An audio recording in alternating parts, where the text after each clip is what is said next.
शरीर में कंपन होने का तात्पर्य होता है कि अंतर चेतना ब्रह्मांडी चेतना के स्वरूप को छूने लगी है। हमारे ध्यान के असंख्य अनुभव हैं जिनका विस्तार से वर्णन करना भी संभव नहीं हो सकता है। हर व्यक्ति के एक अपने अलग अनुभव हो जाते हैं।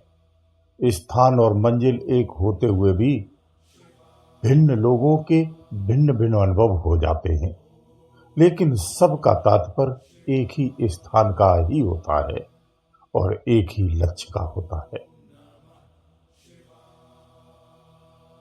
जब ये शरीर और शरीर के अंदर में बैठी हुई सत्ता एक्टिव होती है तो ब्रह्मांडी सत्ता से मेल करती है, जिस कारण से स्थूल शरीर में कुछ घटनाएं घटित होने लगती हैं, जैसे कि कंपन होना, जैसे कि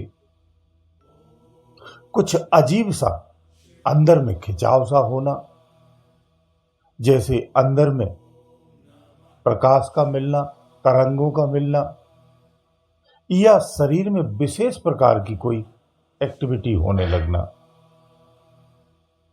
जो कि एक सामान्य क्रिया है। ये कोई चमत्कार नहीं है, कोई विशेष नहीं है, बहुत ही सामान्य है, जो सामान्य रूप से ही संसार के लगभग लगभग हर साधक को ये अनुभव होते हैं और इस प्रक्रिया से गुजरता है। ये बिल्कुल प्रारंभिक और प्रथम स्थान के हैं या प्रथम स्थिति के हैं, आरंभ के हैं। ऐसे ही आज एक विशेष अनुभव की बात करेंगे। ये बहुत गहरे अनुभव हैं, इन्हें ध्यानी ही समझ सकता है। जो ध्यान साधना नहीं करता है शायद उनको समझ में भी नहीं आने वाले हैं। ये उस दुनिया के अनुभव हैं जहाँ ना तो कोई शब्द है, ना कोई वर्णन है और ना ही किसी को समझाने योग्य आप समझ सकते हैं या जान सकते हैं। संसार इसे नहीं समझ पाता है, इसलिए योगियों की भाषा गुप्त रखनी चाहिए और गुप्त योगी को ही गुप्त रूप में दी जाती है। बुद्धि पटल पर इन गुप्त ज्ञानों का या गुप्त वाणियों का कोई प्रयोग नहीं है, उपयोग नहीं है। बुद्धि पटल पर ये समझ में भी नहीं आती है, बल्कि यूं कहूं इसी कारण से ये सब महत्वहीन सी हो जाती हैं। जो साधक योगी है, इस मार्ग पर चलता है, उसका विवेक खुल जाता है। उसका ऐसे खुल जाता जैसे अंधेरी गुफा से अचानक से उसे प्रकाश मिलने लगे और बाहर निकलता है तो उसका जो नज़ारा होता है, ऐसे उसका अनुभव होता है, उसे इस तरह से प्राप्त होता है। इसलिए योगी की चीज़ें योगी को ही समझाना चाहिए तो अच्छा है। बौद्धिक पटल पर कहानी और किस्साओं की बातें बहुत आसानी से समझ में आती हैं, लोग उसी को स्वीकार भी करते हैं। यही कारण है कि आप गहरे ज्ञान से वंचित रह जाते हैं, चाहकर भी उस ज्ञान को समझ नहीं पाते हैं, क्योंकि बौद्धिक पटल से गहरे ज्ञान को नहीं समझा जा सकता है। उस ज्ञान को जब कथा और कहानियों में पिरो करके स्टोरी बना करके अगर कहा जाएगा और वर्तमान की वस्तुओं का उदाहरण दिया जाएगा तो कुछ समझ में आता है, वो भी पूरा नहीं आता है। तो समाधिष्ट अवस्था के जो अनुभव है केवल वही जान सकता है जो समाधिष्ट होता है या समाधिष्ट हो चुका है, उसके सम्मुख कहा जाए तो वो जान सकता है और नहीं जान सकता है, क्योंकि अनुभव की दुनिया में जीने वाला भी अनुभूति की दुनिया को नहीं जान पाता है। तो सामान्य संसारी तो अनुभव भी नहीं करता है तो वो क्या समझेगा। इसलिए ये गहरी बातें होती हैं। अगर इन बातों को सुनने मात्र से ही गहराई से सुन लिया जाए तो भी आपके अंतःकरण को बदल के रख देती हैं। प्रभाव पड़ता है, आत्म जागृति होती है, अध्यात्म जागने लगता है प्रारंभ में। इसीलिए सत्संग हमेशा कल्याणकारी होता है। ये डीजे पे सुने वाले गाने कभी कल्याण नहीं कर सकते हैं। अगर मनोरंजनों में ही खोए रहोगे तो एक दिन आप खुद किसी और के मनोरंजन बन जाओगे। ये हमेशा याद रखना। आज ध्यान के एक विशेष अनुभव की बात करता हूं कि ध्यान में अक्सर कर देखा हो या कोई जप साधना करता हो, केवल मौन साधना करता हो, दोनों को होता है। और दोनों के एक ही अनुभव में क्या, कोई कभी आपने देखा हो कोई अनजान शक्ति है, उसका अंदर में आभास होता है। किस तरह से, कभी कभी आवाज के रूप में महसूस होता है, किसी को मौन रूप में होता है, तो वो बार बार आवाज देती है। होता यूं है कि जैसे ही आप ध्यान में बैठते, आंख बंद करते और ध्यान लगाते हैं, वो अंदर में आवाज आने लगती है। किसी किसी को तो पुकारती है, किसी को पुकारती नहीं, केवल आवाज आती है, बिल्कुल मानवीय आवाज आती है। किसी को पशु के रूप में आवाज आती है, यानी भिन्न रूपों में आवाज आती है। आवाज एक ही है, स्वर एक ही है, लेकिन कई शरीरों के अनुसार आती है, कई जीव अवस्थाओं के अनुसार आती है। तो यहां साधक भ्रमित होता है कि ये किसकी आवाज है, क्यों आ रही है। कभी यही आवाज डरावनी हो जाती, कई आवाज इतनी सुंदर हो जाती का मनमोहक हो जाती है।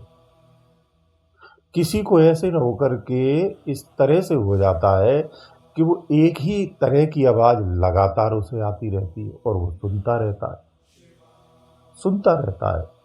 तो किसी को इस पे आनंद आने लगता है, किसी का मोह भंग हो जाता है, किसी का ध्यान भंग हो जाता है, फिर वो ध्यान ही नहीं करता है।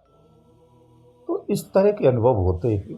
तो आज इस आवाज पर बात करेंगे कि ये आवाज आती कहाँ से है और इस आवाज का हमें क्या करना चाहिए, हमें इसका अपने जीवन में प्रयोग करना है या नहीं करना है। ये आवाज क्यों और कब तक आती है, इसके आने का संकेत क्या है, इससे हमें लाभ उठाना है या इससे हमें बचना है। अब इसे ध्यान से सुनो।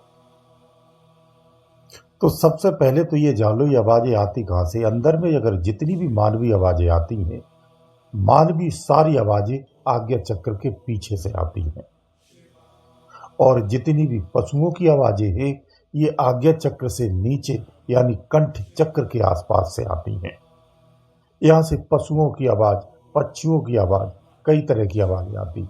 ये अनर्थ की आवाजों की बात नहीं हो रही है, ध्यान रखना, वो अब बात अलग है। ये शक्तियों की जो आवाज आती है, किसी दिन आती, किसी दिन बंद हो जाती है, कभी तेज होती, कभी रुक जाती, कभी बार बार आवाज बदलती है, हर बार आवाज देता है तो नई आवाज में देता है। इस तरह की जो चीजें होती है कंठ चक्र से होती है। अगर आप तंत्र साधना में है, तंत्र क्रिया करते हैं, तो इन शक्तियों को आप जगा सकते हैं, बल्कि कहा जाए तो जागृत के लिए तैयार होती हैं। इनकी जो विधियां हैं उसके अनुसार इसे आप अपने अनुकूल कर सकते हैं, सात्विक कर सकते हैं। ध्यान रखो, शक्तियों को हमेशा सात्विक करके ही ग्रहण करना चाहिए। इन शक्तियों को कभी अपना गुरु नहीं बनाना चाहिए। तंत्र क्रिया में ये शक्तियां आपको भरपूर लाभ देती हैं, सिद्धि देती हैं, प्रसिद्धि देती हैं, आपके कार्य भी बनाती हैं।